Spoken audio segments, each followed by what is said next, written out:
Buongiorno e bentrovati a questo appuntamento con l'informazione su Telefriuli. Non si ferma la pandemia da Covid in Friuli Venezia Giulia. Ieri la conta dei nuovi positivi ha raggiunto quota 3.806, compresi 1.950 positività rilevate nei 4 giorni a cavallo della fine dell'anno. Le persone in isolamento sono ormai quasi 20.000, anche se a preoccupare la pressione sul sistema sanitario e la crescita dei positivi nelle strutture sanitarie. Per fare il punto è stata convocata una conferenza stampa con l'assessore regionale Riccardo Riccardi, tuttora in corso. Ci aggiorna su tutto il nostro Davide Vicedomini. A te la linea, Davide. Sì, buongiorno Monica, buongiorno a tutti i telespettatori. È in corso ancora, ma si sta per concludere la conferenza stampa che riguarda l'attività del Dipartimento di Prevenzione con i dati del 2021, dati che, vi pronuncio subito, danno subito l'idea della mole di lavoro a cui sono abituati ogni giorno gli operatori, e poi si riverberano ovviamente su tutte le code che si possono assistere nei cosiddetti drive-in per la questione dei tamponi, ma anche per i vaccini. Numeri inevitabili, code inevitabili, ha detto il direttore dell'ospedale di Udine, Caporale, con cui bisogna convivere, come bisogna convivere con il virus. Ma andiamo subito allora a questi numeri che vi preannuncio in anteprima. 729.000 nel 2021 sono stati i tamponi, di cui 600.000 tamponi molecolari, 100.000 antigenici, 200.000 le persone testate. Di questi 36.000 sono risultate le persone positive, la gran parte sono nella fascia dai 46 ai 60 anni, anche se negli ultimi giorni gran parte delle persone hanno un'età molto più giovane. C'è poi un dato molto particolare, ovvero che alla luce anche del nuovo DPCM che è scattato in questi giorni, che consente praticamente l'autocontrollo delle persone nel caso in cui ci fosse, per le persone che hanno effettuato la terza dose o meno di 120 giorni per chi ha effettuato la seconda dose, sono 222.000 le persone attualmente regolari che quindi non rischiano la quarantena. Parliamo su una popolazione di 500.000 persone, quindi 300.000 persone, almeno nella provincia di Udine, rischierebbero l'isolamento attualmente. Per quanto riguarda poi la questione degli ospedali, la situazione è in miglioramento rispetto all'anno scorso. 350 i posti letto che erano occupati nel 2020, sono 100 attualmente per quanto riguarda l'ospedale di Udine, anche se, ha detto anche il direttore del Dipartimento di Prevenzione, la situazione è grave soprattutto sotto il profilo del personale.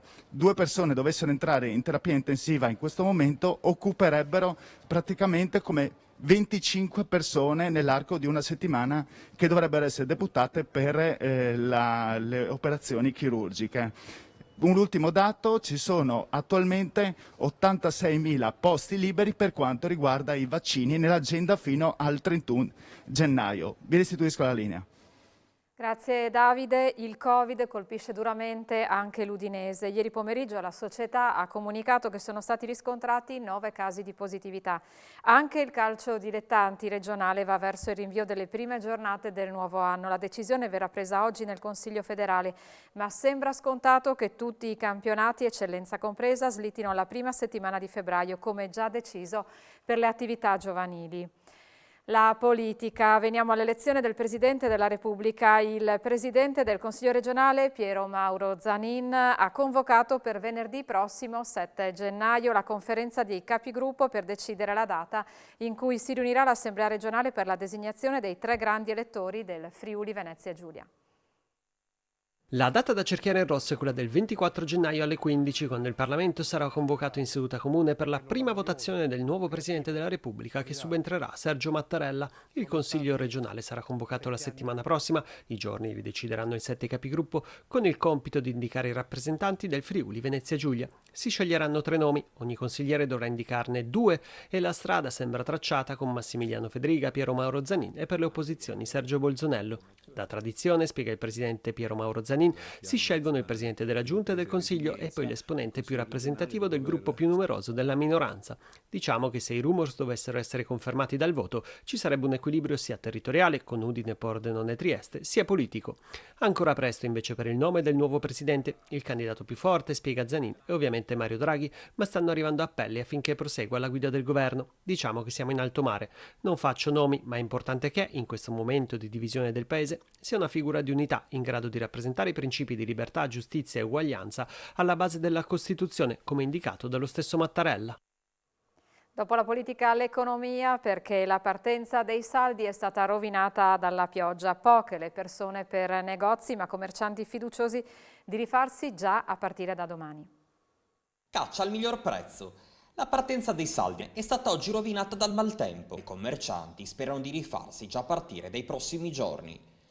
Ma abbiamo sempre qualche sfortuna noi dell'abbigliamento, viene da dirti, nel senso che anche il tempo, il Covid, insomma abbiamo sempre un po' di sfortuna attaccata. In ogni caso comunque le nostre aspettative sono buone. Siamo fiduciosi per quanto riguarda le prospettive e ci aspettiamo molto interesse da parte dei clienti. Oggi la giornata purtroppo non è delle migliori visto il tempo, però ci aspettiamo che ci sia movimento, anche perché domani è una giornata di festa, quindi molte famiglie saranno a casa e ci aspettiamo che escano a fare qualche acquisto e poi vedremo proprio con il weekend che cosa succederà. C'è un po' di tutto, naturalmente si parte dallo sconto 20% su alcuni articoli fino ad arrivare anche al 50%, quindi un cliente entrando in negozio gira e può vedere e scegliere eventuali prodotti con diversi prezzi a seconda delle nostre necessità anche. E diciamo che ieri abbiamo già cominciato a lavorare bene, oggi il tempo non è un granché, ma speriamo di fare un'ottima giornata. Vediamo stasera cosa succede. Apriamo adesso la pagina della cronaca. Un altro automobilista vittima delle indicazioni errate di un navigatore. Questa volta è successo a un turista che è stato portato a percorrere con la sua Mercedes qualcosa come 1,5 chilometri di pista da sci a Camporosso di Tarvisio, lungo le piste allestite ai piedi della seggiovia dell'Angelo. Complice anche il buio, il conducente si è così ritrovato in breve tempo completamente impantanato in mezzo alla neve, impossibilitato a proseguire o a tornare indietro nonostante le catene alle ruote. Ho seguito il navigatore, mi sembrava un po' troppo bianca la strada, ha ammesso candidamente il turista Stefano Mazzolini, consigliere regionale e ristoratore della zona. Per la rimozione è stato necessario l'intervento di un gatto delle nevi di Promoturismo, sul posto anche i carabinieri della stazione di Tarvisio. E 4 ragazzi sono rimasti feriti in maniera seria la scorsa notte in un incidente stradale a Cordenonsi in via Santa Fosca. Erano a bordo di un'auto che per cause al vaglio degli carabinieri è finita fuori strada. I 4 sono stati trasportati all'ospedale di Pordenone. Incidente stradale ieri sera lungo l'autostrada A28 all'uscita di Azzano Decimo. Per cause al vaglio della polizia stradale un'auto è finita fuori strada carambolando in un campo. Il conducente di Pordenone è rimasto ferito in maniera lieve ed è stato trasportato all'ospedale di Pordenone. Il giallo della scomparsa di Liliana Resinovic si arricchisce di un altro tassello. L'uomo, suo amico, è uscito allo scoperto. Io e Liliana avevamo un rapporto di amicizia molto affettuosa che negli ultimi mesi aveva assunto i colori dell'amore. Claudio Sterpin è uscito allo scoperto e dopo una intervista sul Piccolo di Trieste in forma anonima, ieri è stato ospite di una trasmissione della Rai per raccontare i sentimenti che c'erano con Liliana Resinovic, la donna scomparsa da Trieste il 14 dicembre. L'uomo di 82 anni ha raccontato che si erano conosciuti da giovani ed erano stati insieme per poi perdersi di vista. Di recente si sarebbero reincontrati e avrebbero ripreso a vedersi, non come amanti, anche se Sterpin conferma che Liliana fosse in procinto di lasciare il marito Sebastiano Visentin. Proprio l'uomo ha più volte ribadito la sua innocenza, chiedendo anche agli inquirenti di controllare i suoi movimenti tramite le celle dei cellulari.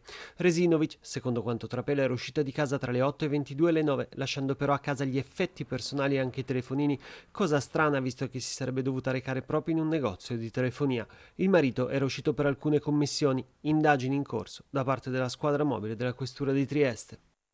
E rimane un giallo anche la morte dell'uomo di 35 anni trovato nel parcheggio del centro commerciale Il Giulia a Trieste. Non ha ancora un nome l'uomo dall'età presunta di 35 anni che ieri è stato trovato morto nel parcheggio Saba adiacente al centro commerciale Il Giulia a Trieste. Le ferite sono compatibili con una caduta da grande altezza e al momento l'ipotesi più accreditata è quella di un gesto estremo. La zona dei parcheggi è utilizzata anche da alcuni atleti di parkour, una disciplina acrobatica che prevede salti anche ad altezze importanti. L'uomo però non aveva con sé i documenti e solitamente è uno sport che si pratica alla presenza di altre persone. Il decesso è verosimile che sia avvenuto nella notte tra il 3 e il 4 gennaio. Il corpo era stato trovato la mattina di ieri. Da parte degli inquirenti vige il massimo riservo e si stanno valutando tutte le ipotesi che potrebbero essere chiarite dalle riprese delle telecamere presenti nella zona. 98 persone denunciate e 4 finite agli arresti sono alcuni dei numeri del bilancio dell'attività della Polizia Postale del Friuli Venezia Giulia nel 2021. Aumentano i reati legati alla pedopornografia online. Anche nella nostra regione dilaga la pedopornografia online. È quanto emerge dai dati nazionali 2021 del Centro per il contrasto della pedopornografia online della Polizia Postale delle Comunicazioni. Oltre 5.500 le indagini, più 70% rispetto all'anno precedente, e oltre 1.400 le perquisizioni, più 87% rispetto al 2020. I dati a livello regionale rispecchiano il trend nazionale. In Friuli Venezia Giulia 4 le persone arrestate per pedopornografia online, 98 denunciate per reati contro il patrimonio e la persona, 45 le perquisizioni. Tra le operazioni più significative, Fight Together della Polizia di Trieste con l'arresto in flagranza di una persona e della denuncia di 4 persone per detenzione di materiale pedopornografico. Le immagini e i video in questione avevano come soggetto protagonisti minori, anche infanti. La Protezione Civile ha diramato per oggi un'allerta meteo sulla nostra regione con l'arrivo di correnti fredde nord-orientali. Nello specifico c'è allerta gialla per neve abbondante sul Tarvisiano e sulle Alpi Giulie, vento forte in pianura con scirocco sulla costa e vento forte e neve nella provincia di Trieste. Si ferma il trend di crescita dell'agriturismo in Friuli Venezia Giulia, 33 le attività che hanno chiuso e riduzione del 50% del valore generato. Pesa soprattutto la mancanza di turisti dal centro Europa. La pandemia colpisce le aziende agrituristiche del Friuli Venezia Giulia e mentre in Italia il trend di crescita rimane positivo, nella nostra regione si assiste quantomeno a uno stop con 674 aziende attive, 2 in meno rispetto al 2019, 33 le cessazioni che hanno superato di 2 unità le 31 nuove aperture. Secondo il presidente di Confagricoltura FVG, Philip Turn Valsassina, c'è un crollo del valore economico in Italia di poco superiore a 802 milioni di euro con un meno 49% rispetto al 2019 e un meno 50,5% in particolare per quanto riguarda il nord-est, l'area più penalizzata anche per la forte riduzione del flusso dei turisti provenienti dal centro Europa. In queste festività, a causa del diffondersi dei contagi della variante Omicron, si registra un ulteriore crollo delle presenze per Capodanno e anche nelle prenotazioni per l'Epifania, con un calo da un meno 40 fino anche al meno 90% in alcune zone. E ora una triste notizia che ha colpito la nostra redazione. Il tenente colonnello Fabio Pasquariello, capo ufficio comando del Comando Provinciale dei Carabinieri di Caltanissetta e padre del nostro collega Marco, ci ha improvvisamente lasciati ieri sera. Si trovava in un ristorante della città siciliana quando è stato colto da infarto. Inutili i tentativi di rianimarlo da parte di 2 medici che in quel momento si trovavano nel locale. 57 anni, trevigiano di nascita e figlio di carabiniere, ha intrapreso da giovanissimo la strada del servizio allo Stato e alla comunità. Nominato vice brigadiere è stato destinato in Friuli a Lignano e poi a Feletto Umberto, dove da maresciallo è diventato comandante. Dotato di un grande acume investigativo, si è subito messo in luce portando a termine diverse indagini dirette a scardinare la criminalità soprattutto dei Sinti. Diventato ufficiale dopo una breve parentesi nell'Isontino, per la sua straordinaria capacità investigativa gli è stato affidato il comando del nucleo investigativo dei Carabinieri di Udine. Sotto la sua direzione, sempre molto incisiva ed efficace, si sono scritti i principali fatti di cronaca nera degli ultimi anni. Dopo l'esperienza a Trieste aveva deciso di cominciare una nuova esperienza professionale trasferendosi al nucleo investigativo di Caltanissetta, dove il suo genio investigativo si è cimentato contro la criminalità organizzata. I soci, i dirigenti, i giornalisti, i tecnici e tutti i colleghi di Telefriuli e delle altre società del gruppo Media Friuli si stringono con affetto attorno al figlio Marco e a tutti i parenti. Il telegiornale finisce qui, ci vediamo tra poco con A voi la linea.